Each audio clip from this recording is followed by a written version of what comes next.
رمضان المبارک اللہ تبارک و تعالیٰ کے پسندیدہ ایام میں سے وہ خوبصورت ایام کا مجموعہ ہے جس میں اللہ اپنے بندوں پر زیادہ مہربانی فرماتا ہے۔ ہمارے ہاں بہت ساری چیزوں کو سن سن کے اور بہت سارے معاملات کو دیکھ دیکھ کے ہم سمجھتے ہیں کہ یہ روٹین کی بات ہے، ہر سال روزے آتے ہیں، ہر سال رکھنے ہوتے ہیں۔ چونکہ یہ بڑا عظمت اور قدر والا مہینہ ہے، لیکن چونکہ خود چل کے آتا ہے تو جو چیز خود چل کے آتی ہے اس کی کئی دفعہ قدر کمزور ہو جاتی ہے، لہذا ہم روٹین کے فضائل سنتے ہیں، روٹین میں اسے لیتے ہیں۔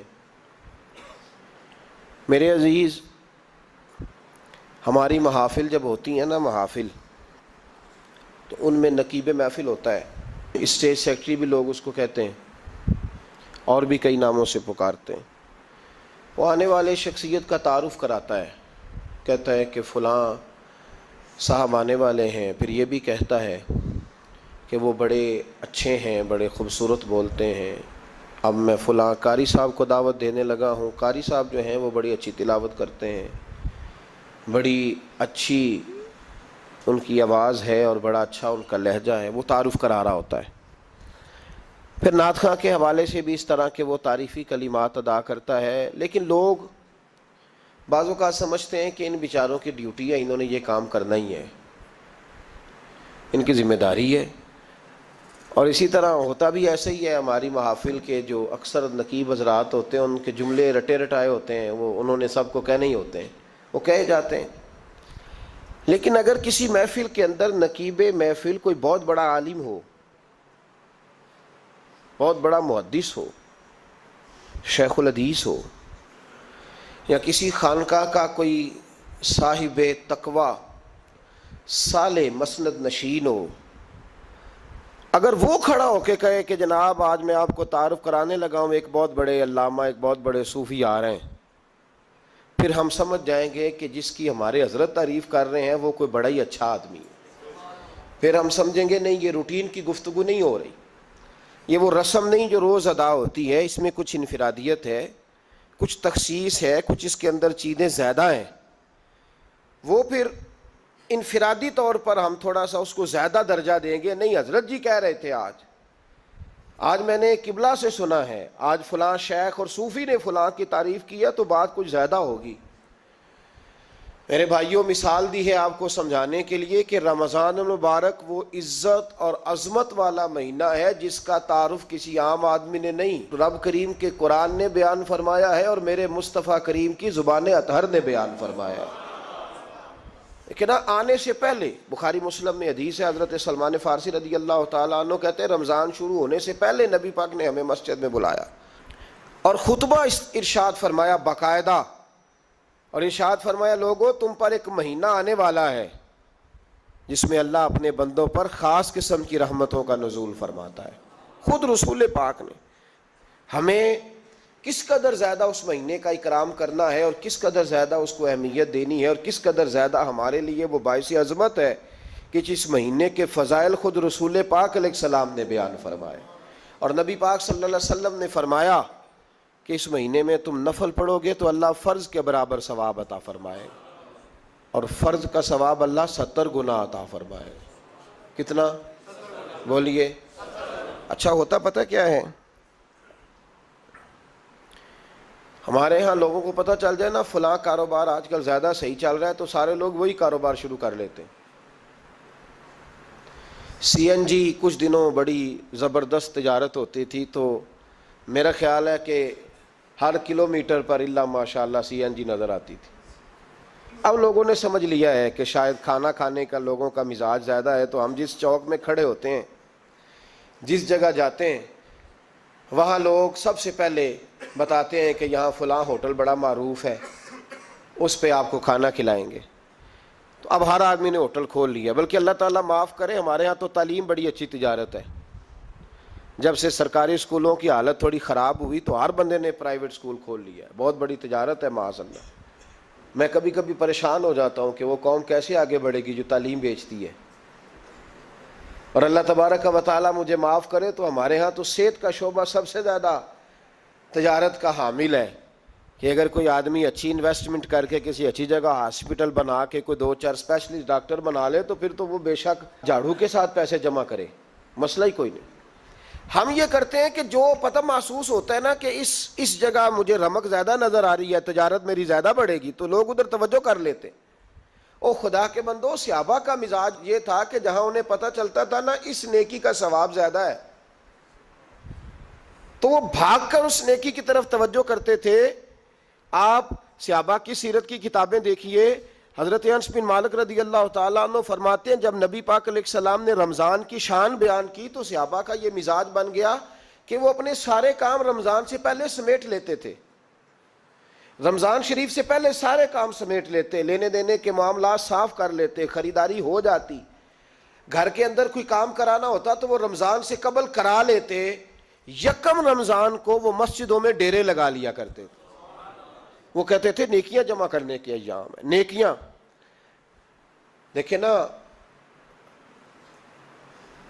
سب سے مصروف ترین زندگی ہمارے نبی پاک صلی اللہ علیہ وسلم کی زندگی ہے۔ 23 سالوں میں نبی پاک علیہ السلام نے 2300 سالوں سے بھی زیادہ کام کیا۔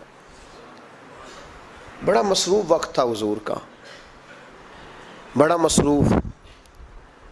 ہمارے یہاں نا، میں ایک جگہ پہ حاضر تھا تو ایک بزرگ تقریر فرما رہے تھے، وہ کہہ رہے تھے اب خانقاہوں میں جو اللہ اللہ ہو رہی ہے وہ چھوڑ کے باہر نکلو، اب میدان میں نکلنے کا دور ہے۔ تقریر ختم ہوئی تو میں نے کہا حضرت ناراض نہ ہوئیے گا، ویسے کون سی خانقاہ میں اللہ اللہ ہو رہی ہے جہاں سے آپ باہر نکالنا، تو دور ہی گزر گیا اللہ اللہ کرنے کا، اب تو لنگر شنگر چل رہا ہے خانقاہوں میں، یا باتیں شاتیں ہو رہی ہیں، کیلو کال کی دنیا ہے، مستی اور حال کی تو کب سے چلی گئی۔ کم باذن اللہ جو کہتے تھے وہ رخصت ہو گئے، خانقاہوں میں مجاور رہ گئے یا گور کن۔ اب تو کہاں، آپ کس کو آپ کہہ رہے ہیں کہ اللہ اللہ چھوڑ کے باہر آؤ؟ کون اللہ اللہ کر رہا ہے؟ اللہ ماشاء اللہ ہے، حال ہی کوئی نہیں۔ اسلام فقط اللہ اللہ کا مذہب نہیں۔ نبی پاک صلی اللہ علیہ وسلم نے کہا لا رہبانیت فی الاسلام، میرے اسلام میں رہبانیت کا کوئی حصہ نہیں۔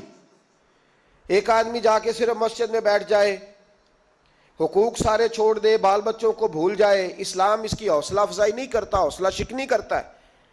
وہ والی صوفی کا درس حضور نے نہیں دیا کہ مسجد میں بیٹھو اور بس مسجد میں بیٹھو، خانقاہ میں بیٹھو، بلکہ نبی پاک صلی اللہ علیہ وسلم ہمیں بدر میں بھی نظر آتے ہیں، حضور خود جنگ کا لباس پہن کر ہمیں احد میں دکھائی دیتے ہیں۔ نبی پاک صلی اللہ تعالی وسلم ہمیں خندق کے موقع پر ہاتھ میں کدال پکڑ کر نبی پاک علیہ السلام ہمیں کھدائی کرتے ہوئے نظر آتے ہیں۔ مسجد نبوی تعمیر ہو رہی ہے تو حضور ہمیں خود اینٹیں اٹھاتے ہوئے دکھائی دیتے ہیں۔ سارے کام حضور نے کیے ہیں، لیکن میرے بھائی یہ یاد رکھو، اگر بدر میں جانا میرے نبی کی سنت ہے تو غار حرا میں چپ کر کے بیٹھ کے اللہ اللہ کرنا یہ بھی میرے نبی کی سنت ہے صلی اللہ تعالی علیہ وسلم۔ اگر احد میں، خندق میں، حنین میں، میدان میں رہنا حضور کا طریقہ ہے تو غار ثور میں 3 دن اللہ اللہ کرنا بھی نبی پاک کا ہی طریقہ ہے۔ اگر سارا دن تبلیغ کرنا حضور کا طریقہ مبارکہ ہے تو ساری رات مصلی پہ کھڑے رہنا، اور صحیح مسلم میں حضرت عائشہ فرماتی ہے کہ قدموں پہ ورم آ جانا یہ بھی تو میرے نبی کا طریقہ ہے نا۔ تو میرے بھائی اس کو کون اپنائے گا؟ مصروف ترین زندگی نبی پاک کی، اس کے باوجود اللہ کے رسول ہر سال 10 دن کا اعتکاف کرتے تھے، ہر سال۔ ایک سال جہاد پہ گئے تھے، اعتکاف نہیں ہو سکا، اگلے سال میرے نبی پاک نے 20 دنوں کا اعتکاف فرمایا، پچھلے 10 دن کا۔ میں نے ایک بزرگ کی تعریف کی، ایک اپنے بڑے پیارے میرے محبت والے دوست ہیں، ان کے سامنے میں نے کہا یار یہ بندہ بڑا 4 سال اعتکاف کرتا ہے، تو انہوں نے ترجمہ کر دیا میری بات کا، تھوڑی سی تشریح کر دی، کہنے لگے ماشاءاللہ فارغ ہو گئے، اب بچوں کی شادی ہو گئی، اب فارغ ہیں۔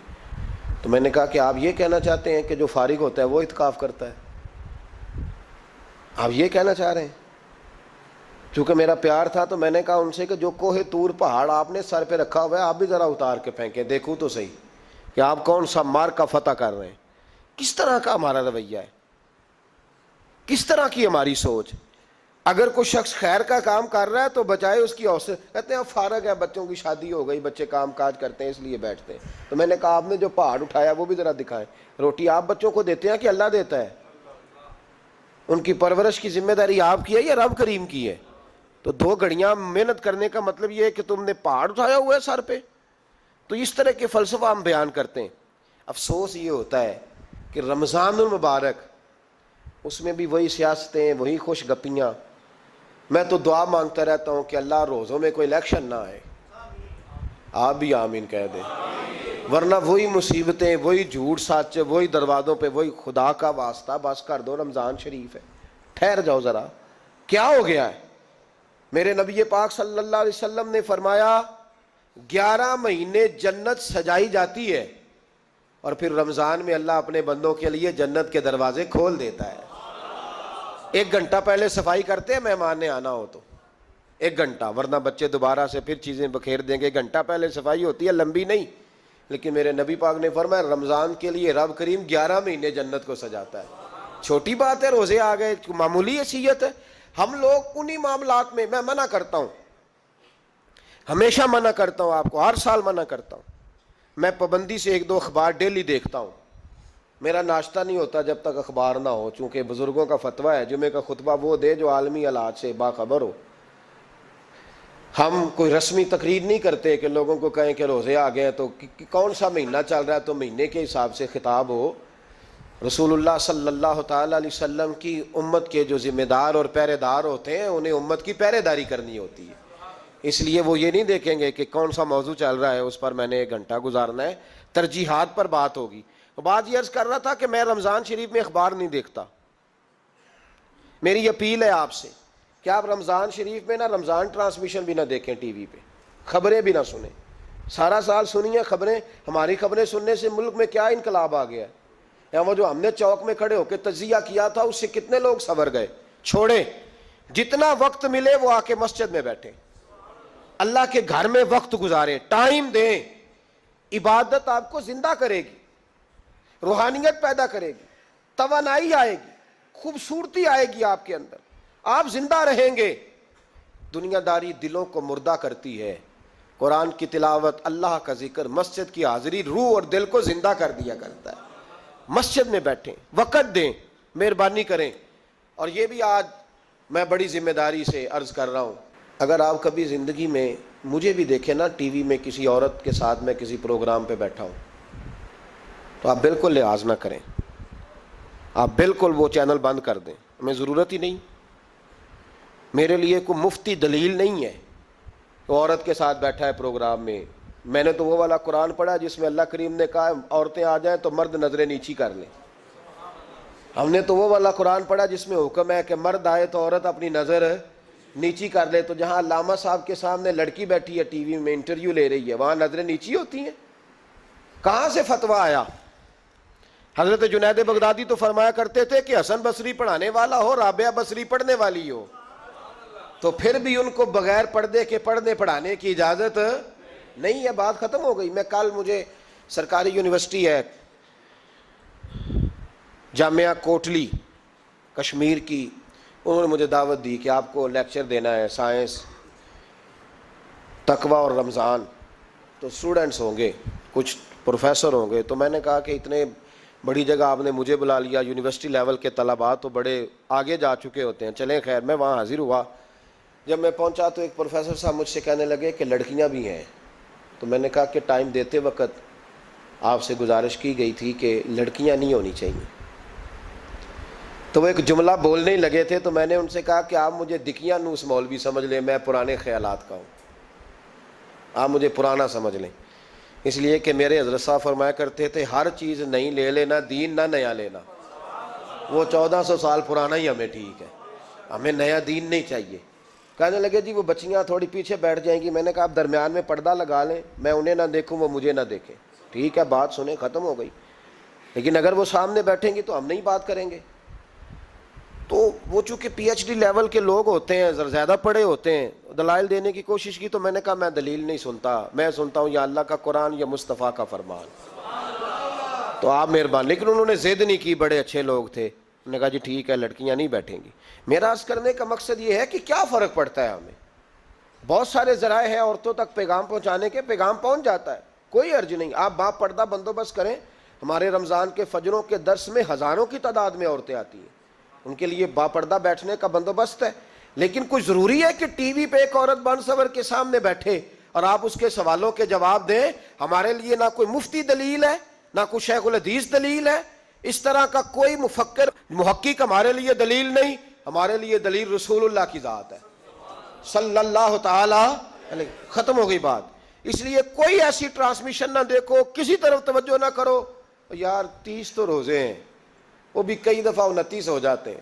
اللہ کہہ رہا ہے ایام معدودات, ایک گنتی کے دن ہے. اور میرے بھائی کیا مصیبت ہے, میرا وقت نہیں گزر رہا. آپ یقین کریں اللہ جانتا ہے, ہم تو رمضان کو زنجیریں ڈالتے ہیں.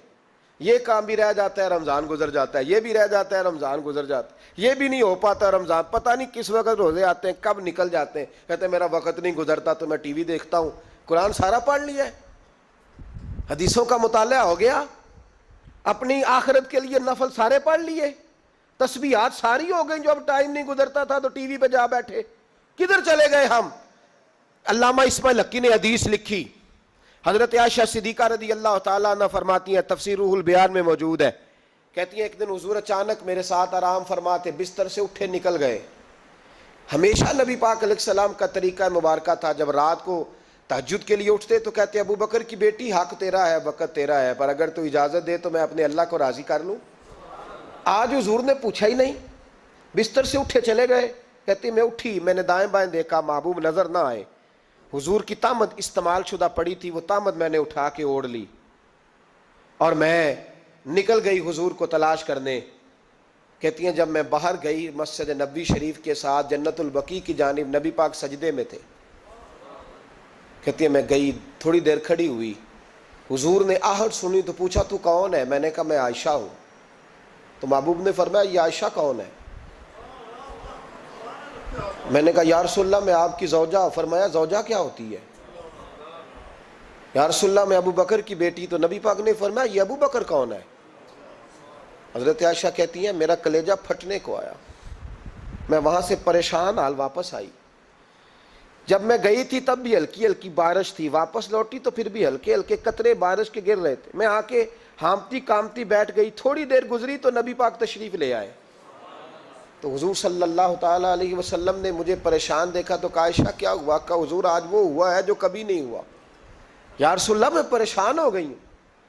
حضور عجیب بات ہے, میں گئی ہوں, آپ نے پوچھا کون ہے تو میں نے کہا میں عائشہ. کا عائشہ کون؟ آپ کی زوجہ. فرمایا زوجہ کون؟ ابو بکر کی بیٹی. کا ابو بکر کون؟ اور پھر حضور میں گئی ہوں تو میرے کپڑے بھیگ گئے, آپ آئے ہیں تو کپڑے خشک ہیں, سمجھ نہیں آئی. تو لفظ سنو حدیث کے, نبی پاک نے فرمایا عائشہ لی مع اللہ وقت, میرا اپنے اللہ کے ساتھ ایک وقت ہوتا ہے. کس کے ساتھ؟ آج میرا دوستوں کے ساتھ وقت ہے, آج میرا گھومنے کا وقت ہے, آج میرا خوش گپیوں کا وقت ہے, آج میرا سیاحت کا وقت ہے, آج میرا پکنک کا وقت ہے. میرے نبی پاک نے فرمایا لی مع اللہ وقت, عائشہ میرا اپنے اللہ کے ساتھ, میرا اپنے اللہ کے ساتھ ایک وقت ہوتا ہے. اس وقت نہ وہاں کوئی فرشتہ آ سکتا ہے, نہ کوئی نبی اور مرسل آ سکتا ہے. جب فرشتہ اور نبی نہیں آ سکتے تو عائشہ اور ابو بکر کیسے آ سکتے ہیں؟ تو کہا یا رسول اللہ پھر وہاں ہوتا کون ہے؟ تو حضور فرمانے لگے ایک میں ہوتا ہوں, دوسرا میرا رب ہوتا ہے, تیسرا کوئی موجود نہیں ہوتا. امت کو درس دیا ایک وقت 24 گھنٹوں میں ایسا لایا کر جس میں تو اپنے رب کو دکھڑے سنائے, جس میں تو دعائیں مانگے, جس میں تو عرض و نیاز کرے, جس میں تو اپنے گناہوں کی معافی چاہے. اعلیٰ حضرت کے والد گرامی سے کسی نے پوچھا, مولانا نقی علی خان صاحب سے, کہ حضرت جی فرعون 500 سال ہی حکومت کر گیا, 500 سال ہی حکومت کر گیا, اللہ کا مقابلہ کرنے والا پکا کافر بے ایمان. تو آپ فرمانے لگے ملا رومی کی وہ کتاب پڑھو مثنوی, جس میں انہوں نے لکھا ہے کہ جب ساری دنیا سو جاتی تھی تو فرعون اٹھ کے مصلے پہ بیٹھتا تھا, کہتا تھا یا اللہ معاف کر دے, رب تو ہی ہے, گناہگار بڑا ہوں پر مہربانی کر. روز معافیاں مانگتا تھا تو رب کریم کی قدرت نے مہلت دی کہ روز توبہ کرتا ہے, چلو ایک دن سچی بھی کاری جائے تو اچھا ہے. اللہ نے مہلت دی. اور میرے بھائی اگر تو روز رات مصلے پہ بیٹھے تو تجھے مہلت ملے, عذاب نہ آئے. اگر تو اپنے رب کے ساتھ تنہائی کرے تو اللہ تجھے مہلت دے, سزا نہ دے. لیکن ہم یہ وقت نکالتے ہی نہیں, اللہ کے ساتھ میت کا ہمارا مزاج ہی نہیں. ترمذی شریف میں نبی پاک علیہ السلام نے فرمایا دنیا داروں کو دکھڑے نہ سنایا کر, مالداروں کے سامنے رونے نہ رویا کر، یہ تجھے کیا دے سکتے ہیں؟ تو اٹھ کے جائے گا تو کہیں گے محنت کرتا نہیں، روز مانگنے آ جاتا ہے۔ دنیا داروں کو دکھڑے نہ سنا، پر میں دکھ سنا تو اپنے رب کو سنا، اللہ والوں کو سنا، اللہ کے نبی کو سنا۔ اس سے مراد یہ سارے کہا دکھڑے اپنے رب کو سنا۔ اگر تو اپنے رب کو دکھڑے سنائے گا تو تھوڑی دیر ضرور ہوگی، لیکن ایک دن ایسا ضرور آئے گا، میرے مصطفیٰ کریم فرماتے ہیں رب تجھے دنیا سے بے نیاز کر کے مالا مال فرما دے گا۔ دھوکے کا مزاج نہ بنا، کینچی لے کے نہ گھوم کے کیسے جیب کٹ سکتی، اللہ کو دکھڑے سنا۔ حضرت عائشہ عرض کرنے لگی حضور چلیں یہ تو سمجھ آ گئی، لیکن بارش مجھ پہ پڑی آپ پہ پڑی نہیں، تو کہا عائشہ تم نے اوڑا کیا تھا؟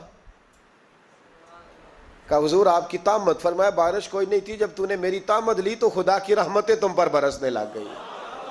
تو حضور کے وجود سے لگی ہوئی چیز کوئی اوڑھ لے تو رحمت برستی ہے، تو میرے نبی کی مسجد چومنے سے کیوں رحمت نہیں برستی؟ جالی چومنے سے کیوں نہیں برستی؟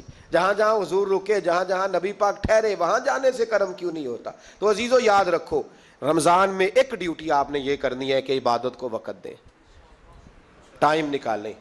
جو اتنے سے بھی فارغ ہے نا، وہ 19ویں روزے تک کل فارغ ہو کے 20 کو اعتکاف بیٹھے۔ زندگی میں ایک دفعہ اعتکاف تو ویسے بڑا ضروری ہے، ہمارے بزرگوں نے لکھا ضروری ہے ایک بندہ اعتکاف کر لے زندگی میں ایک دفعہ، ہر سال کرے تو سنت ادا ہوگی۔ ویسے سنت مؤکدہ الکفایہ ہے، بستی میں اگر کوئی بھی نہ بیٹھے گا تو سارے گناہگار ہوں گے۔ ہم انشاءاللہ اس مسجد میں اس سال اجتماعی اعتکاف کریں گے۔ میں نے یہ پروگرام بنایا ہے کہ لوگ اعتکاف تو بیٹھتے ہیں لیکن نہ بیچاروں کو قرآن مجید پڑھنا آتا ہے، نہ نماز وضو غسل کے مسائل آتے ہیں، نہ انہیں پتہ ہے کہ رات عبادت کیسے کرنی ہے۔ تو میں نے یہ ارادہ کیا، اس سال میں نے معافی لیا ہاتھ باندھ کے، میں نے کہا یار سارا سال میں پورے ملک میں گھومتا ہوں، اس سال رمضان میں میرا ارادہ ہے میں صرف اپنے شہر میں رہوں، میں کہیں نہ جاؤں، تاکہ جو جہاں سے بھی چل کے آئے اسے فون نہ کرنا پڑے، میں اسے مل جاؤں ویسے ہی۔ تو میں انشاءاللہ تعالیٰ یہیں رہوں گا، اور رمضان کی 10 راتیں میں اپنے اعتکاف والوں کے ساتھ گزاروں گا انشاءاللہ تعالیٰ۔ یہاں آپ لوگ آئیں، جو سنجیدہ قسم کے لوگ ہیں ان کو ساتھ لائیں، وہ یہاں آ کے اعتکاف کریں۔ لنگر شریف بھی ہم دیں گے جو ہماری توفیق ہوگی، اور انشاءاللہ دونوں وقت دیں گے اپنی توفیق کے مطابق، اور یہ کوئی صدقہ زکوٰۃ خیرات سے نہیں ہوگا، یہ آپ ہمارے مہمان ہوں گے تو یہ مہمان نوازی ہوگی انشاءاللہ تعالیٰ۔ تو یہ اپیل آخر میں اعلان کرنا تھا، پر چلو بات آ گئی تو میں نے شروع میں ہی کر دیا۔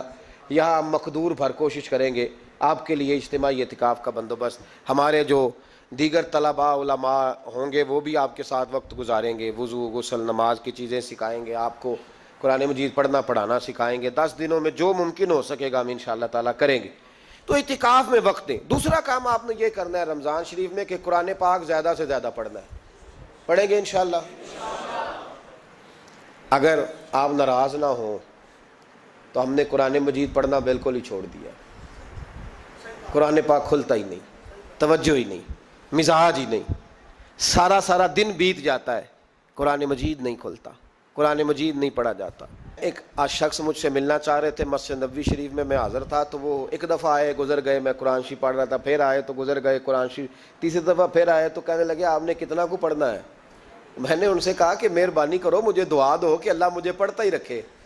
آپ نے یہ کیا لفظ ادا کر لیے کہ کتنا کو پڑھنا ہے؟ وہ خدا کے بندو یہاں کام کیا ہے؟ اگر تلاوت بھی نہیں کرنی تو کرنا کیا ہے وہاں؟ میں اکثر کہتا ہوں کہ چونکہ ہم تو مسیتڑ ہیں، ہمارا تو مزاج ہے مسجدوں میں رہنے کا، چونکہ عام لوگوں کا مزاج نہیں ہوتا تو وہاں بھی بازاروں کو ٹائم زیادہ دیتے ہیں، خریداری میں وقت زیادہ لگاتے ہیں۔ اگر ہماری طبیعت مسجد میں بیٹھنے کی ہو، قرآن پاک پڑھنے کی ہو، تو بڑا ذوق بن جائے۔ قرآن مجید امام اعظم ابو حنیفہ امام اعظم رمضان شریف کے اندر 61 قرآن مجید پڑھا کرتے تھے۔ کتنے؟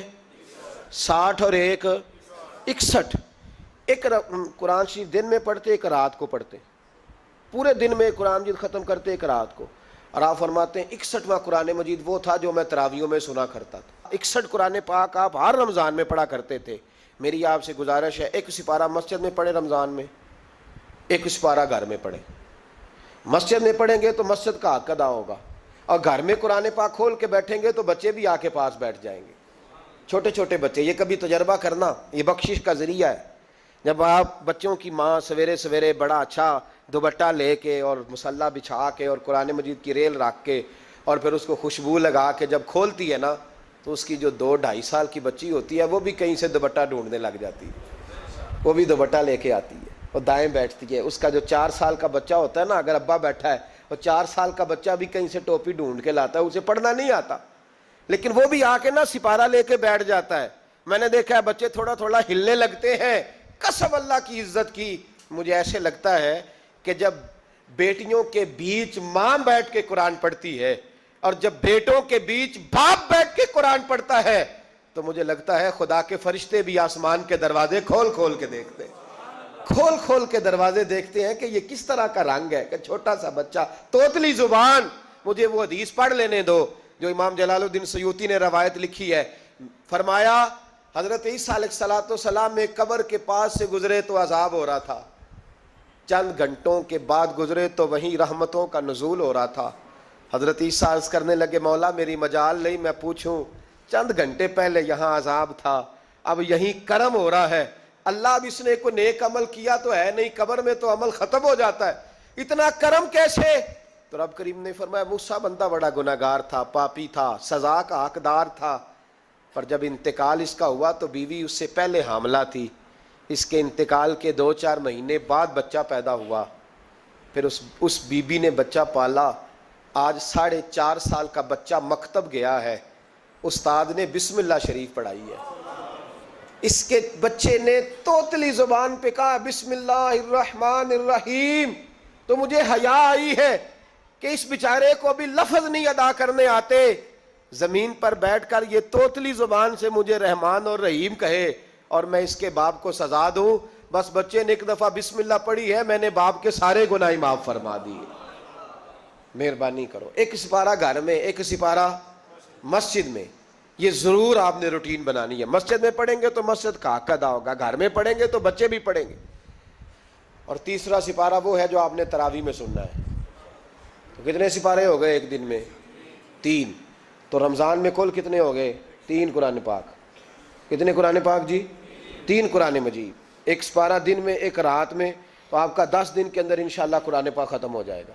کریں گے انشاءاللہ تعالی؟ یہ ذہن بنائیں، یہ ذوق پیدا کریں، اور قرآن پاک کا ایک حرف پڑھیں تو اللہ 10 نیکیاں دیتا ہے، اور رمضان شریف میں 70 گنا بڑھ جاتی ہیں. تو اب ذرا ضرب دے لو بات کہاں جائے گی. تو رمضان المبارک میں قرآن پاک سے میں نے کہا کوئی اخبار نہ دیکھو، کچھ نہ دیکھو، سارا دن بس قرآن پاک دیکھو، سارا دن قرآن مجید پڑھیں، قرآن پاک سے دل لگائیں. حضرت عبداللہ ابن مسعود رضی اللہ تعالیٰ عنہ فرماتے ہیں نبی پاک صلی اللہ علیہ وسلم نے مجھے بلا کے کہا مجھے قرآن پاک تو سنا. میں نے کہا یا رسول اللہ آپ پہ نازل ہوا ہے، میں آپ کو سناؤں؟ تو فرمایا میرا دل کر رہا ہے میں تجھ سے سنوں. حضور کو زیادہ آتا تھا نا، تو کبھی کبھی آپ سمجھ لیں کہ آپ کو زیادہ آتا ہے لیکن پھر بھی سامنے والے، میں اکثر کہتا ہوں مدرسے کے طلباء سے، میں کہتا ہوں آپ قاری اور حافظ تو ہو گئے ہو پر کبھی کسی اور سے بھی سنا کرو، کہا کرو سناؤ یار 2 آیتیں، دل کر رہا ہے. حضرت ابی بن کعب رضی اللہ تعالیٰ عنہ کہتے ہیں نبی پاک تشریف لائے تو مجھے کہنے لگے ابی ادھر آ میں تجھے قرآن پاک سناؤں. میں نے کہا یا رسول اللہ مجھے فرمایا مجھے اللہ نے حکم دیا ہے کہ میں تمہیں سناؤں. حضرت ابی رو کے کہنے لگے یا رسول اللہ رب کریم نے میرا نام لیا ہے. میں کہاں وہ کہاں؟ فرمایا ہاں تیرا نام لیا ہے. رونے لگے، کہنے لگے حضور پھر تو میں بڑا خوش نصیب ہوں، سنائیے میں سنتا ہوں.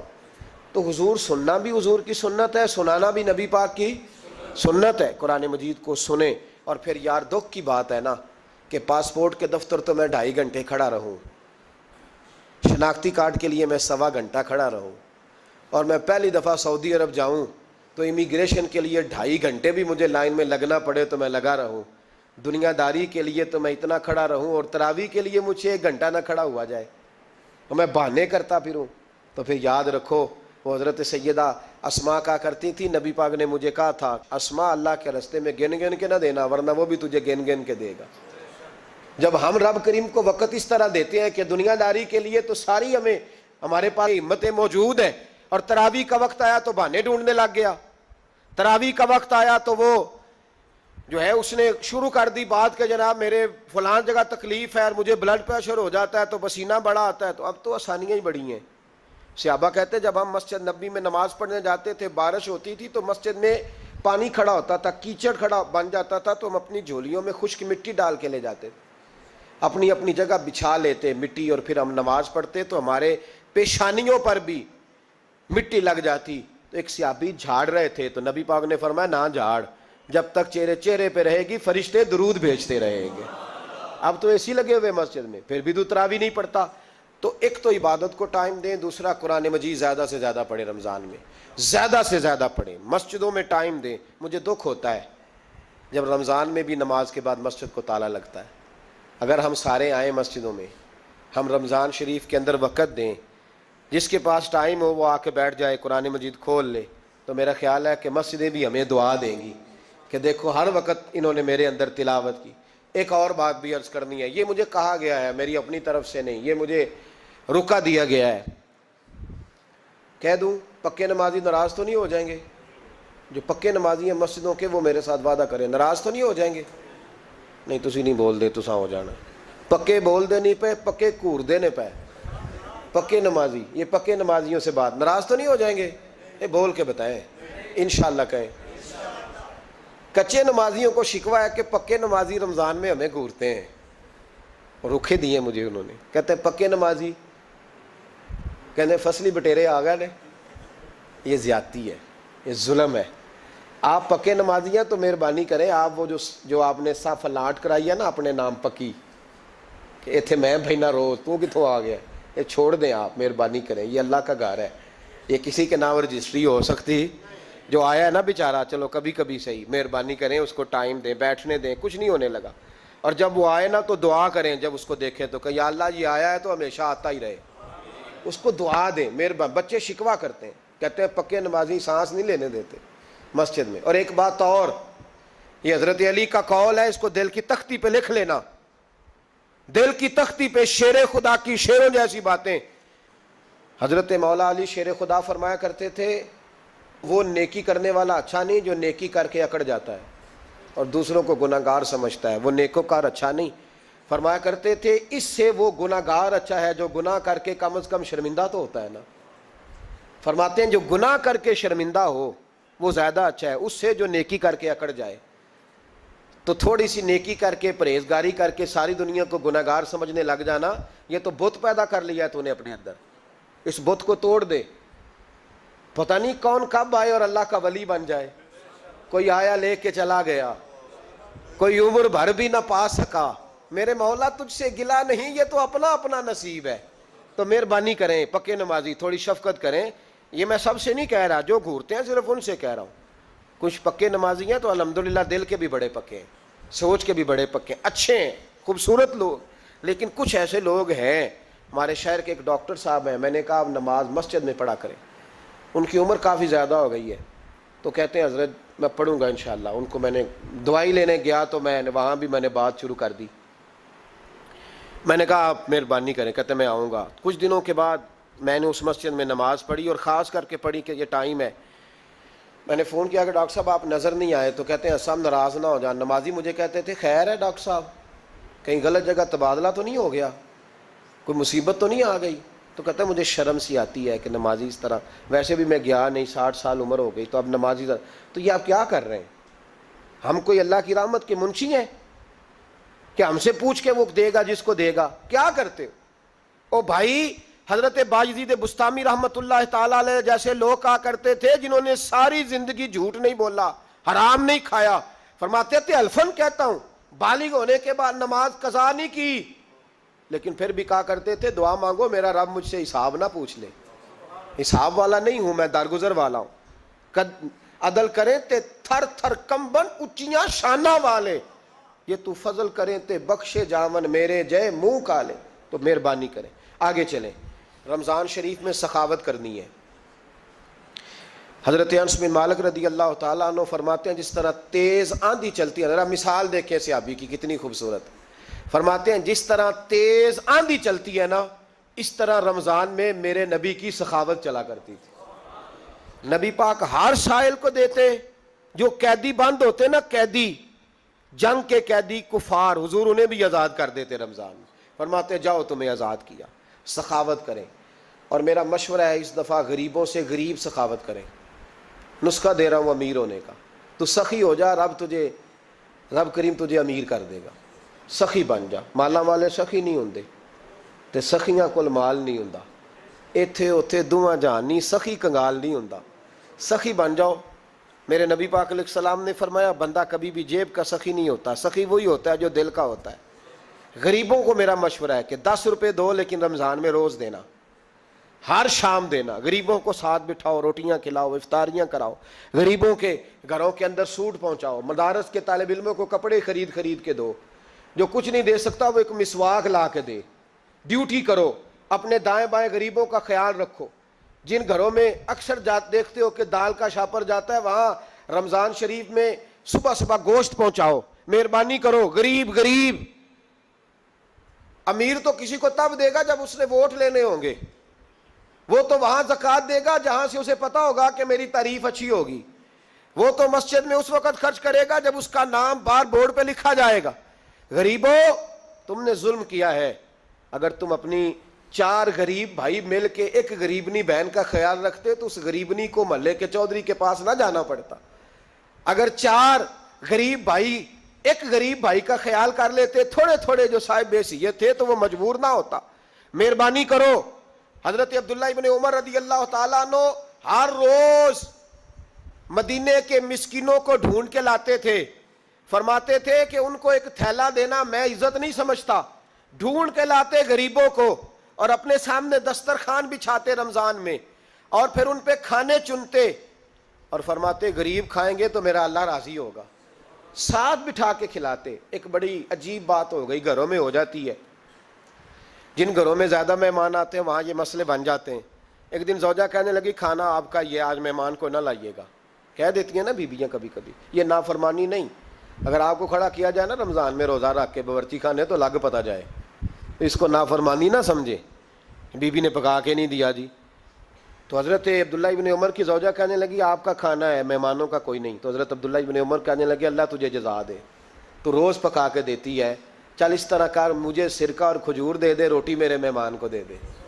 تو آپ کی زوجہ رو پڑی، کہنے لگی اگر آپ افطاری والوں کا اتنا خیال کرتے ہیں تو میں نہ کروں؟ مجھے 10-20 منٹ کا ٹائم دے، میں اپنے اوپر وزن بوجھ ڈالوں گی، میں تھوڑی مشقت میں پڑوں گی، لیکن مہمانوں کے لیے افطاری کا ضرور بندوبست کروں گی۔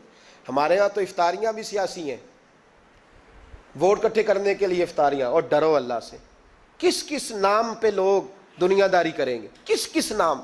غریبوں کو کھلاؤ کھانا جن کو سارا سال گوشت ملتا ہے ان کی۔ میں کل یونیورسٹی میں کہہ رہا تھا کہ بڑا ہاتھی ہوتا ہے پر بادشاہ شیر ہوتا ہے، اس لیے کہ شیر ہفتے میں 1 دن گوشت کھاتا ہے، اگر روز کھائے نا تو اس سے بھی نہ اٹھا جائے، جس طرح ہم سے نہیں اٹھا جاتا، اس سے اٹھا کوئی نہ جائے، وہ ہفتے میں 1 دن کھاتا۔ مگرمچھ سب سے دلیر جانور ہے دریائی جانوروں میں سے، لیکن 24 گھنٹے میں 700 گرام کھانا کھاتی ہے، اور شیر کا بھی پنجہ پکڑ لے تو شیر چھڑا نہیں سکتا، روٹی کھا کے تو حال ہی کوئی نہیں قوم کا۔ تو مہربانی فرمائے، فاقہ آپ کو طاقتور کرے گا، اور جتنا زیادہ انسان کھاتا ہے شہوانی قوتیں زیادہ ہوتی ہیں، اس لیے نبی پاک نے کہا تھا نوجوانوں کو یا شادی کر لو یا روزے رکھا کرو۔ اگر زیادہ روٹیاں کھاؤ گے تو تمہارے اندر نفسانی اور شہوانی قوتیں زیادہ پروان چڑھیں۔ تو مہربانی فرمائے رمضان میں غریبوں کے فاقوں کا خیال کریں، انہیں پہنچا کے آئیں، گھر جا کے دے کے آئیں۔ میں اکثر یہ روتا ہوں کہ ہماری مسجدوں میں نا 27ویں کو قاری صاحب کو سوٹ ملتا ہے، اس کے پیچھے سازش یہ ہوتی ہے کہ 27ویں روزے نہ تو درزی پکڑے گا نہ سی کے دے گا، تو ہم یہ سازش کرتے ہیں کہ دین جنانا ہوئے مولوی بھی ساڑھے ورگا سوٹ پا لے عید تے پھر ساڑھے جی چودھری جی تے مولوی جی فرق ہی رہ گیا۔ تو 27ویں کو اس لیے دیتے ہو کہ درزی نہ پکڑے، اس بیچارے کو دینا ہے تو 1 رمضان کو دو، اس کو حضرت جی میرے والا جوڑا پہن کے آپ نے تراویاں پڑھانی ہے، یہ جمعہ آپ نے میرے سوٹ سے۔ مہربانی کریں آپ جو آپ کے اپنے علاقے کے مسجد کے قراء ہیں، حفاظ ہیں، طالب علم ہیں، ان کو رمضان شریف سے شروع ہونے سے پہلے، اور کسی گھر میں آپ لنگر پہنچاتے ہیں 20ویں روزے تو 20 روزے تو فاقے سے انہوں نے رکھ لیے، اب آپ گھی لے کے پہنچ گئے۔ اگر رمضان کی نیت کر کے رمضان سے پہلے بھی دو گے تو اللہ رمضان جتنا ہی اجر عطا فرمائے گا۔ فطرانہ 1 رمضان کو دے دو، مہربانی کرو، تاکہ غریب کے گھر کے اندر چولہا صحیح جلے، اس کے بچے بھی کھانا صحیح کھائیں۔ میری یہ گزارش ہے کہ اگر آپ نے کسی غریب کی بچی کو کپڑا، لباس اور غریبوں کو کچھ لے کے دینا ہے تو رمضان سے پہلے لے کے دیں، تاکہ درزیوں کا ریٹ کم ہو، وہ کام جو ہے وہ جلدی ہو جائے۔ اور میری گزارش ہے مسلمانوں سے کہ اپنے سارے کام رمضان سے پہلے سمیٹ لو، اتنے قیمتی دن دوبارہ نہیں ملیں گے جو زندگی میں رمضان دوبارہ سے آ رہا ہے، سارے کام پہلے کر لو۔ ہمارے ہاں تو آپ یقین کر لیں نہ درزی تراویاں پڑھتا ہے، نہ کپڑوں والا پڑھتا ہے، نہ کاج بٹن والا پڑھتا ہے، نہ نلکی والا پڑھتا ہے، وہ کہتے ہیں جی راشی سارا ان دنوں میں۔ وہ جو آخری 10 راتیں ہوتی ہیں نا رمضان کی، حضرت عائشہ صدیقہ رضی اللہ تعالیٰ عنہ فرماتی ہیں حضور ہمیں نفل کے لیے نہیں جگاتے تھے، پر رمضان کے آخری 10 دن فرماتے اٹھو، یہ سونے کا ٹائم نہیں. اور ہمارا وہی ٹائم سارا بازاروں میں گزر جاتا ہے. وہ جو کچھ لینے کا وقت ہے، شب قدر تلاش کرنے کا وقت ہے، وہ سارا ہم بازاروں میں گزارتے ہیں. ہم انشاءاللہ تعالی رمضان کی آخری 10 راتوں میں شب بیداری کریں گے، محفل کریں گے، تلاوت کریں گے، تسبیح پڑھیں گے، جو ہم سے ہو سکے گا. مسجدوں کا رخ کریں، یہاں پہنچ سکتے ہیں تو یہاں پہنچ جائیں، لیکن اپنا وقت ضائع نہ کریں. کوئی ایسا کام نہ کرے کہ جس میں ایک لمحہ بھی رمضان المبارک کا ضائع ہو. آخری بات سنیں، رمضان میں ہم نے کیا کرنا ہے. سارا سال دین کے لیے کوشش کی ضرورت ہے. سارا سال ہم جب کہیں جا کے دین کی بات کرتے ہیں تو ہمیں ایسا لگتا ہے کہ یہ لوگ بیچارے ترس رہے تھے کہ کاش کبھی پہلے ہمیں بات سننے کو ملتی. دین کی بات کی ہر وقت ضرورت ہے. رمضان کے اندر لوہا گرم ہوتا ہے. کیوں بھلا؟ شیطان قید ہو جاتا ہے. پہلے جب دین کا کام ہوتا ہے تو دو قوتیں آپس میں لڑتی ہیں. ہم تبلیغ کرتے ہیں، ایک دوسرے کو پیغام دیتے ہیں. شیطان جواب کے اندر کیا کرتا ہے کہ جب ہم یہاں کسی آدمی نے بات کی یا سنی تو بڑا دل نرم ہو گیا، لیکن جب گھر گئے تو شیطان نے پھر وسوسہ ڈال دی. رمضان میں ایسے نہیں ہوتا، صرف تبلیغ ہوتی ہے، شیطان قید ہوتا ہے، وہ کوئی غلط مشورہ دینے کی پوزیشن میں نہیں ہوتا. اب ہمیں کیا کرنا چاہیے کہ تبلیغ زیادہ کرنی چاہیے.